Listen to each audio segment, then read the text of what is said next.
অনাহারে না থাকে সেদিকে আপনি সতর্ক দৃষ্টি রাখেন।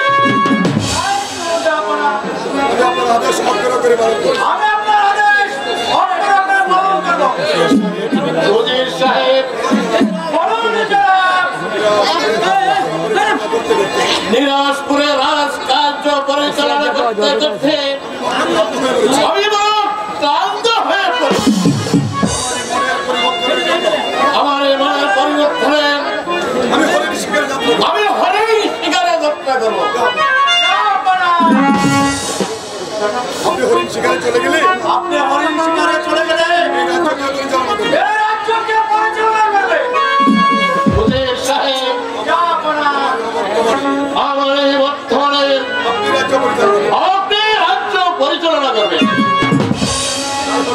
তাই হবে আপনার অবর্তমানে আপনার এই অবর্তমানে এই দিনাজপুর রাজ্যটাকে সুন্দর সুষ্ঠুভাবে পরিচালনা